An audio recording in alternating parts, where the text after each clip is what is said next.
Hello मेरे प्यारे दोस्तों, कैसे हैं आप लोग। मैं आशा करता हूँ कि जहां भी को बढ़िया को विश्वास और बिंदास होंगे, मस्त होंगे। तो आज का जो मेरा जो चल रहा है क्या है, मल्टीपल चॉइस क्वेश्चन है। क्या है? Multiple choice question. जो हम लोग का यूनिट चल रहा है, यूनिट नंबर 13 चल रहा है। यूनिट नंबर 13 मेरा खत्म हो चुका है। यूनिट नंबर 13 मेरा खत्म हो चुका है। ठीक है दोस्तों, ये मेरा क्या है, मल्टीपल चॉइस क्वेश्चन है। इसको हम देखते हैं पहले आगे। ठीक है, क्या ये पहला क्वेश्चन क्या कह रहा है मुझसे, क्या पूछ रहा है भाई? डिस्प्ले बोर्ड कुछ प्रकार क्या है, डिस्प्ले बोर्ड कुछ प्रकार क्या है, कौन कौन प्रकार डिस्प्ले बोर्ड क्या है भाई? इसमें क्या दिया option? Radio tape recorder, radio tape recorder है। Chalk board model, model markup, bulletin board, magnet board, bulletin board, magnet board. Display board के कुछ प्रकार क्या है? जो डिस्प्ले बोर्ड प्रकार कौन कौन से, क्या प्रकार है आपका? रेडियो टेप रिकॉर्डर तो हो ही नहीं सकता ये। चौक बोर्ड मॉडल ये भी नहीं है, मॉडल मार्कअप ये भी नहीं है, bulletin board, bulletin board, magnet board. जब ये तीनों नहीं होगा तो चौथा ऑप्शन सही ही होगा। चौथा ऑप्शन सही ही होगा ना। तो चौथा मेरा क्या हो गया? करेक्ट हो गया।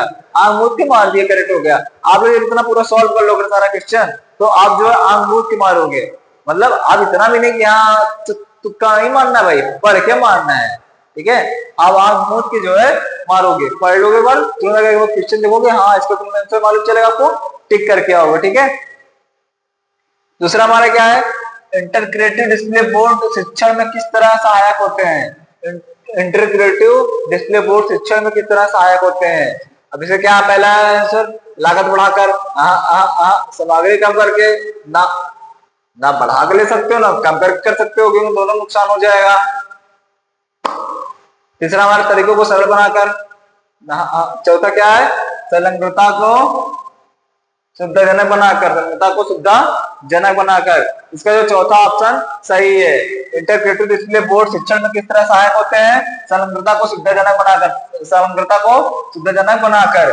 ठीक है, अब मेरा क्या नेक्स्ट क्वेश्चन क्या है? सीखने में मोबाइल तकनीक का उपयोग करने के क्या लाभ है?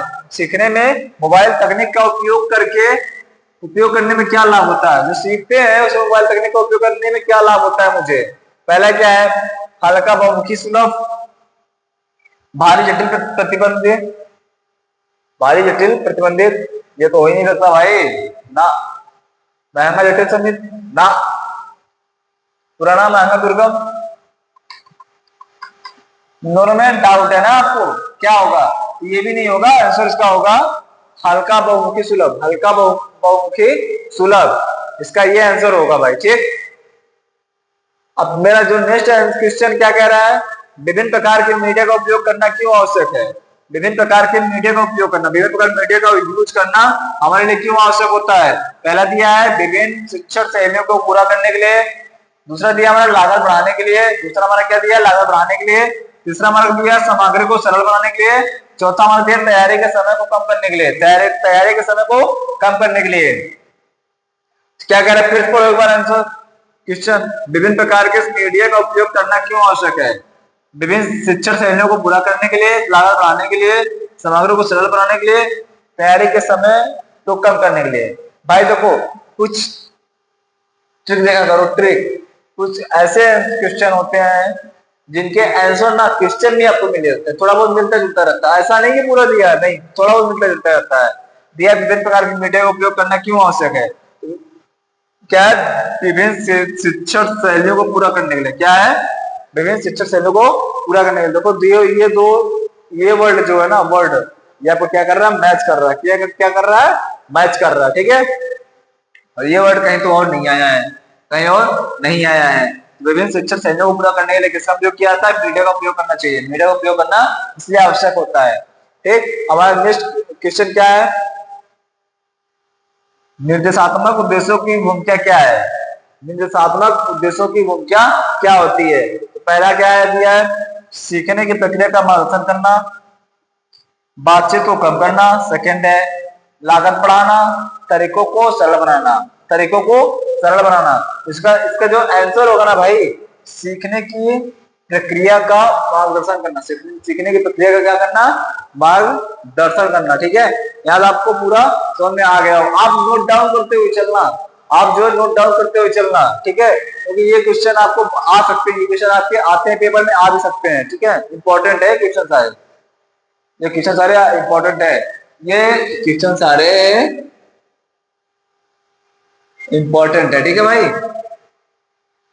ठीक, अब इसके बाद मेरा जो नेक्स्ट है क्वेश्चन क्या है, शिक्षण अधिगम अनुक्रम के विभिन्न चरण क्या है। आपको दिख रहा है, मैं इधर हो जाता हूँ, दिखेगा ना? नहीं, मैं ही नहीं दिखूंगा, इधर हो जाता हूँ, ठीक है। अब दिख रहा है ना भाई?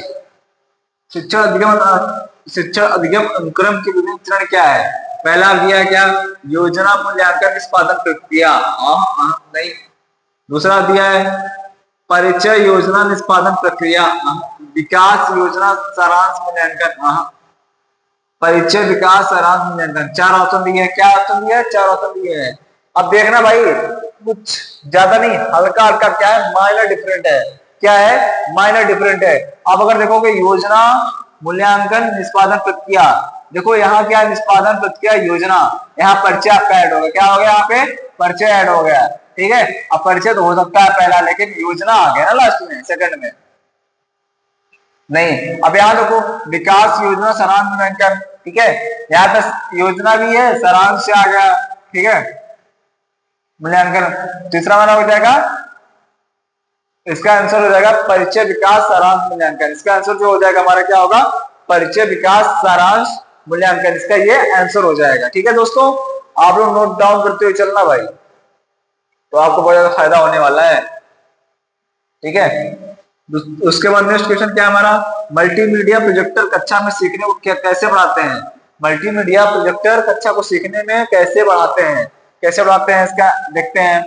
व्याख्यान अवधि बढ़ाकर, बातचीत कम करके, सामग्री को सरल बनाकर, गतिशील दृश्य प्रदान करके। गतिशील दृश्य प्रदान, ये इसका ये आंसर होगा, गतिशील दृश्य प्रदान करके, गतिशील दृश्य प्रदान करके।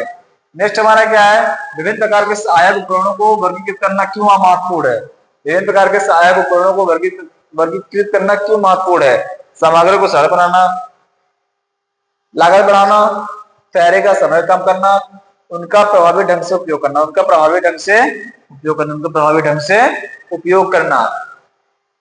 ये हमारे क्वेश्चन हमारे सॉल्व हो गए, ये हमारे क्वेश्चन लगभग सॉल्व हो, सारा क्वेश्चन सॉल्व हो गया। अगर आप नोट डाउन करते हुए चलोगे ना, अगर आप डेली का जो 5-10 क्वेश्चन याद करते हुए चल रहे हो, डेली का 5 या 10 क्वेश्चन याद करते चल रहे हो, मैं आपको विश्वास दिलाता हूं कि आपका पेपर ना 100 में से आप 90 नंबर लेके आओगे, 100 में से आप 90% नंबर लेके आओगे। बस डेली के आप 10-10 क्वेश्चन क्या करते चलो, आप कवर करते चलो, डेली के 10-10 क्वेश्चन कवर करते चलो। आपके पास अभी 1.5-2 महीने का टाइम है, आपके पास कितने महीने टाइम है? 1.5-2 महीने का टाइम है, ठीक है दोस्तों। तो आप लोग वीडियो बने रहेंगे, हम आपको टॉपिक भी क्लियर कराएंगे और आपको क्वेश्चन भी जितना जल्दी जितना ज्यादा से ज्यादा हो सकता है, आपको क्या करेंगे, अवेलेबल कराएंगे, ठीक है। मेरे चैनल पे आप लोग बने रहिएगा, ठीक। मेरे ओके दोस्तों, थैंक यू।